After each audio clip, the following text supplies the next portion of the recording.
নির্ভয়ে ভোট দেন।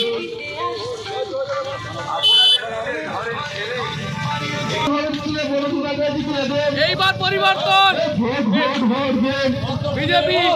সকাল সকাল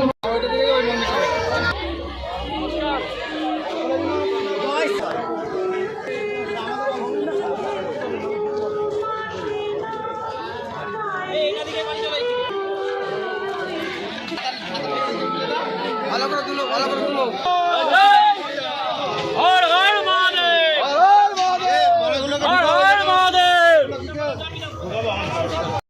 মানুষ কি বলছে? আজকে আমার যেখানে বাড়ি, জন্মস্থান যেখানে গোঘাটে, সেই বদরগঞ্জ এরিয়ায় ফুলুই গ্রামে প্রচার করছি। মানুষের অভূতপূর্ব সাড়া। মানুষ মানে আমাকে পেয়ে এত আনন্দিত, তারা মনে হচ্ছে কোনো একটা বাড়তি কিছু পেয়ে গেলেন। এখান থেকেই বোঝা যাচ্ছে এইবারে গোঘাটে তো জিতবই আমরা, এই বদরগঞ্জ এরিয়া থেকেও বিপুল মার্জিন পাবো আমরা। ঠিক আছে, আগে তো এখানে বিজেপিরই জিত ছিল গোঘাট বিধানসভা। অবশ্যই উনি গোঘাটের আমাদের বিজেপির যিনি এমএলএ আছেন বর্তমানে, উনি 4000 সামথিং ভোটে জিতেছিলেন। এইবারে 50,000 প্লাস ভোটে আমরা জিতব।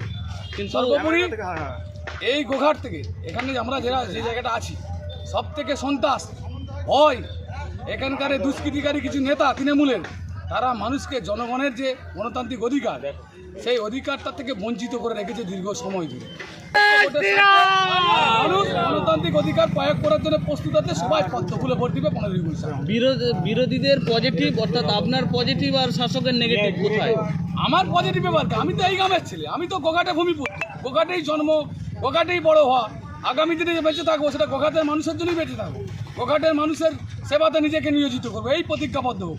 আর যিনি আমার উল্টো দিকে আছেন, উনি বহিরাগত লোক, উনি হাওড়া থেকে এসেছেন, ওনাকে কে গ্রহণ করবেন? গোঘাটের মানুষ গ্রহণ করবেন ওনাকে ছুঁড়ে ফেলবেন।